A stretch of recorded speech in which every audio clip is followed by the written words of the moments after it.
తెలియజేస్తా ఉన్నా. ఎందుకంటే సామాన్యమైన విషయం కాదు. ఒక పార్టీ 5 నెలల కింద జరిగిన శాసనసభ ఎన్నికల్లో అనుకోని అనూహ్యమైన పద్ధతుల్లో పరాభవం పాలైన, మరి తర్వాత రకరకాల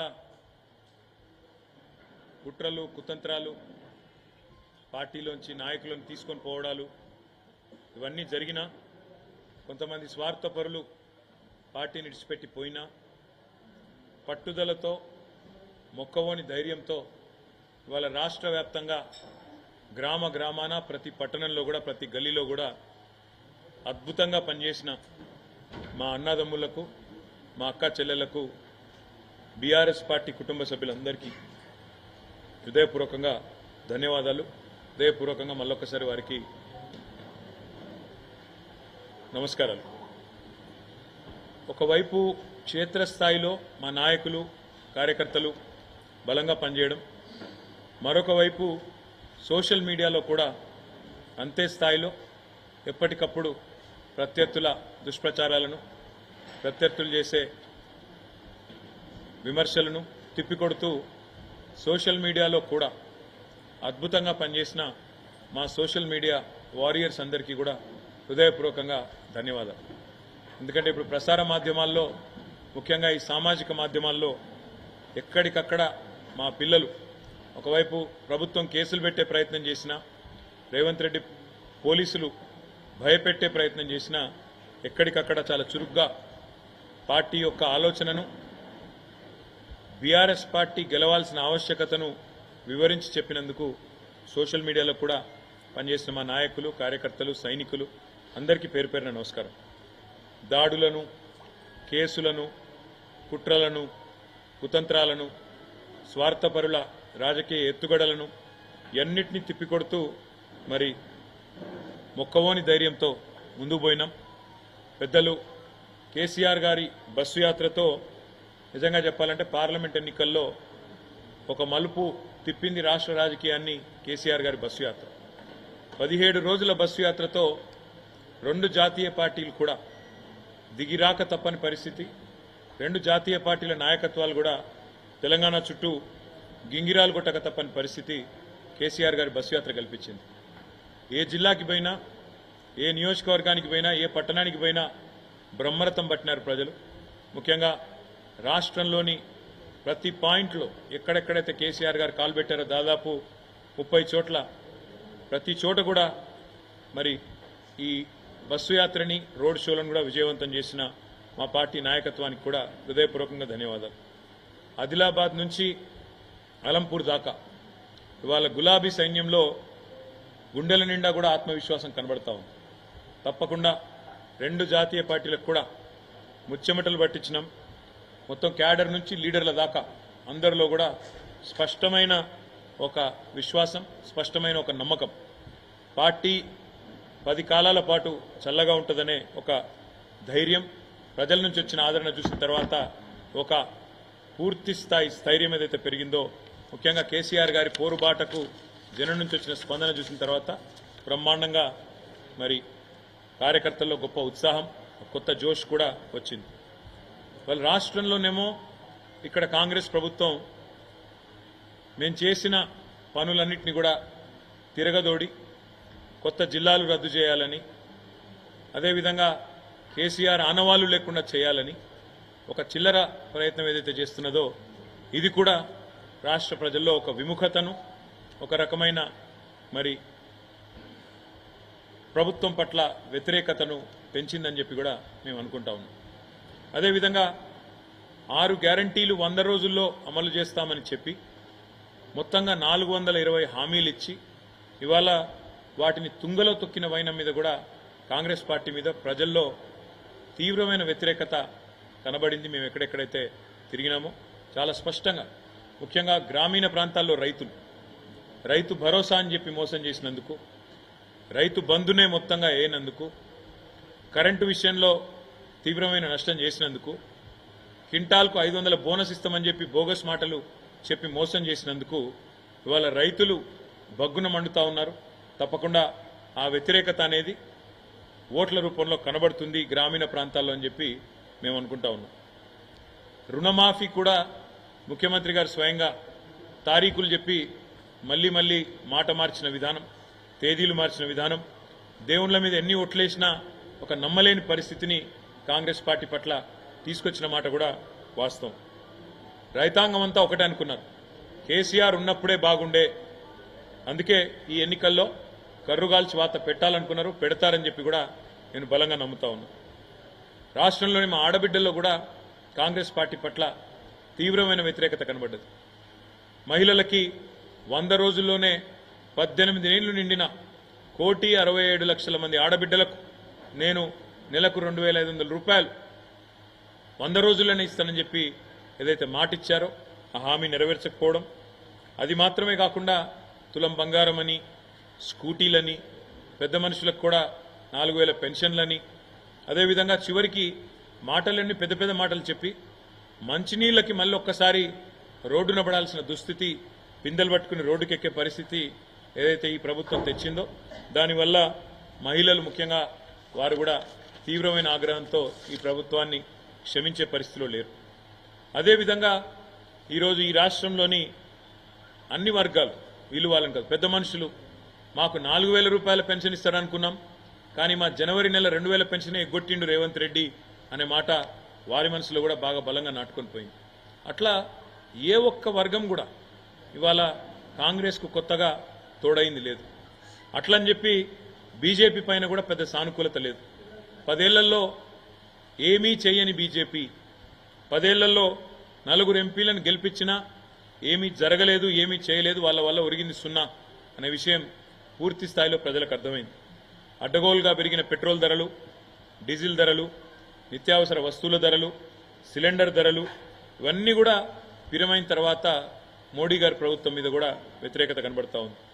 మేము కూడా చాలా ఆలోచనతోనే ప్రతి నియోజకవర్గంలో ఈసారి బలమైన అభ్యర్థులను, అందులో కూడా సామాజిక సమతూకాన్ని పాటిస్తూ 17 పార్లమెంటు సీట్లకు గాను 12 జనరల్ సీట్లుంటే అందులో 50% అంటే సగం బీసీ అభ్యర్థులకు కేటాయించి మరి ఒక సామాజిక సమతూకాన్ని పాటించింది, బలహీన వర్గాలకు న్యాయం చేసింది బీఆర్ఎస్ పార్టీ. అదేవిధంగా అభ్యర్థులు కూడా చాలామంది సీనియర్ నాయకులు, బలమైన నాయకులు, బ్రహ్మాండంగా గతం నుంచి కూడా కార్యకర్తలతో మంచి సంబంధాలు, పార్టీతో ప్రజలతో మంచి సంబంధాలున్న నాయకులకు మెయిన్ టికెట్లు ఇస్తే కాంగ్రెస్ పార్టీ మాత్రం చివరి నిమిషంలో వచ్చిన పారాషూట్ లీడర్లు, అందులో ముఖ్యంగా బీఆర్ఎస్లోంచి ఇతర పార్టీలోంచి ఎత్తుకొని పోయిన పారాషూట్ లీడర్లకు కాంగ్రెస్ కానీ బీజేపీ కానీ దాదాపు 6-7 చోట్ల బీజేపీ అభ్యర్థులు మా పార్టీలోంచి పోయిన వాళ్ళే, 4-5 చోట్ల కాంగ్రెస్ అభ్యర్థులు కూడా మా పార్టీలోంచి పోయిన వాళ్ళే.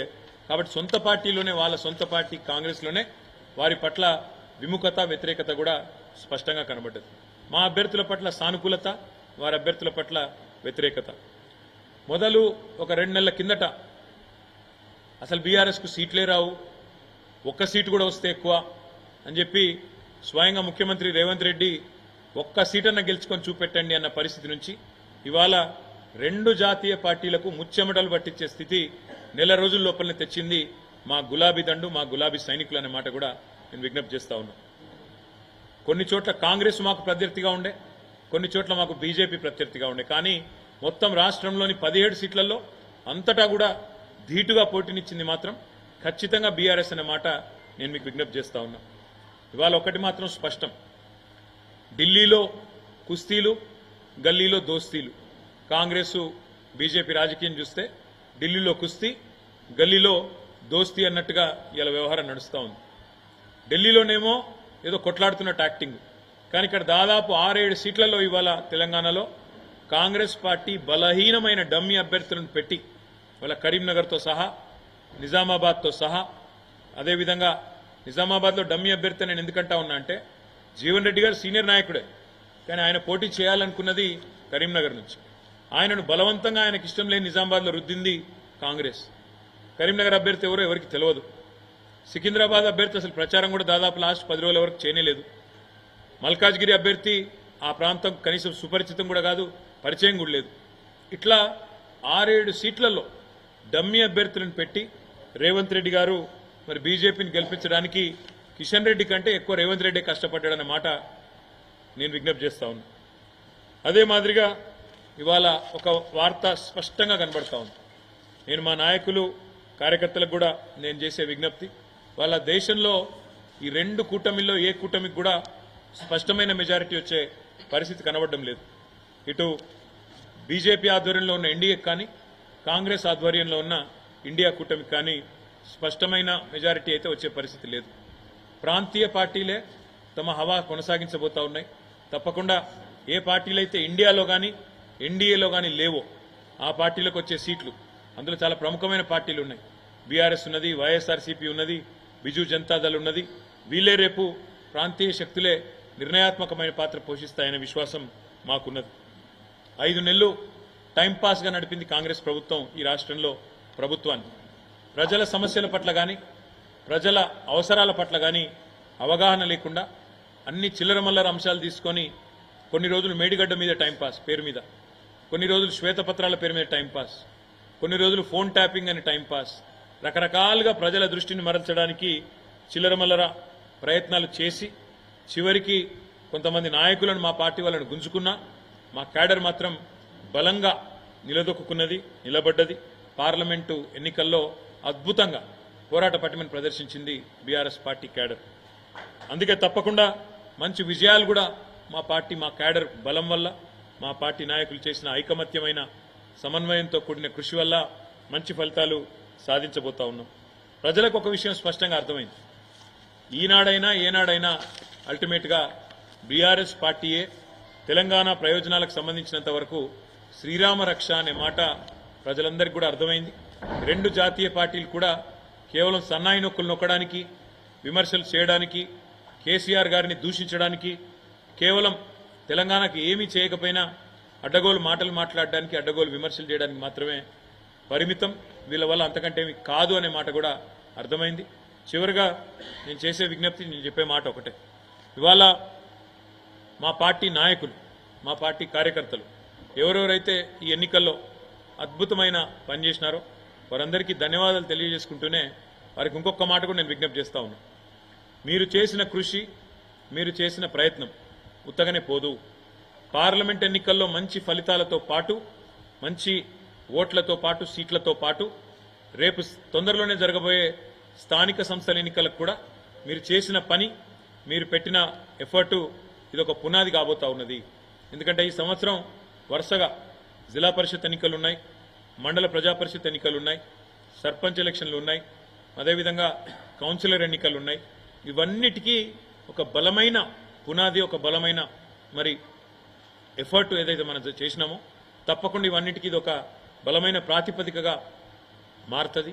తప్పకుండా కాంగ్రెస్ బీజేపీ శాయశక్తుల ఎన్ని ప్రయత్నాలు చేసినా తప్పకుండా మీ అందరి ఎఫర్ట్ వల్ల మళ్ళీ తెలంగాణ ప్రజల ఆశీర్వాదంతో బీఆర్ఎస్ పార్టీ ఈ 3 పార్టీలలో అత్యధిక సీట్లు సాధించిన పార్టీగా నిలబడబోతుందని చెప్పి కూడా తెలియజేస్తూ మళ్ళొక్కసారి మాకు ఎన్నికల్లో ఓట్లేసిన ప్రజలకు, అదేవిధంగా అహర్నిశలు కష్టపడి పనిచేసిన మా గులాబీ సైనికులకు హృదయపూర్వకంగా ధన్యవాదాలు తెలియజేస్తూ తప్పకుండా మంచి మెజారిటీతో మరి మంచి గౌరవప్రదమైన స్థాయిలో ఆ 2 పార్టీల కంటే ఎక్కువనే సీట్లు సాధిస్తామని చెప్పి కూడా ఆశాభావాన్ని వ్యక్తం చేస్తూ మాకు సహకరించిన ప్రతి ఒక్కరికి, మీడియాతో సహా ప్రతి ఒక్కరికి కూడా పేరు పేరున ధన్యవాదాలు, పేరు పేరున నమస్కారం. Thank you.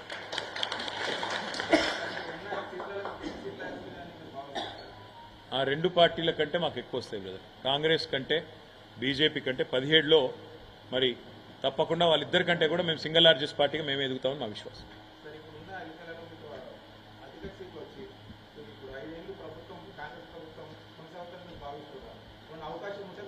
జూన్ 4th నాడు చూద్దాం బ్రదర్. తొందర ఎందుకు, అన్నిటికీ ఇప్పుడే తొందరపడితే ఎట్లా. ఒకటైతే పక్కా నాకు తెలిసి కాంగ్రెస్ పార్టీ పరిస్థితి మాత్రం ఎన్నికల తర్వాత బాగుండదు. ఎందుకంటే ఈ 5 నెలల్లోనే ఎక్కడ లేని వ్యతిరేకతను ప్రజలు మూటగట్టుకున్నది కాంగ్రెస్. నేను ఇప్పుడు దాదాపుగా నిన్నటి నుంచి ఈ రోజు వరకు కనీసం ఒక 100-150 మంది నాయకులు రాష్ట్ర వ్యాప్తంగా మాట్లాడినాను. అందరు చెప్తుంది కూడా ఒకటే, 5 నెలల్లోనే ఒక అసాధారణమైన వ్యతిరేకత మాత్రం కాంగ్రెస్ మీద వచ్చింది. క్షేత్రస్థాయిలో కాంగ్రెస్ పరిస్థితి బాగాలేదు. వీళ్ళు అడ్డగోలు హామీలు ఇచ్చి నెరవేర్చలేదు అనే కోపం ప్రజల్లో బలంగా ఉంది అనే మాట చెప్తున్నారు. కాబట్టి నేను అనుకోవడం అయితే ఒకవేళ ఈ ఎన్నికల తర్వాతనైనా కాంగ్రెస్ బుద్ధి తెచ్చుకొని తామిచ్చిన 420 హామీలు అమలు చేయకపోతే తప్పకుండా ప్రజాక్షేత్రంలో చాలా దారుణమైన పరాభవానికి వాళ్ళు తయారు కావాల్సి ఉంటుంది. అది మాత్రం పక్క. Thank you.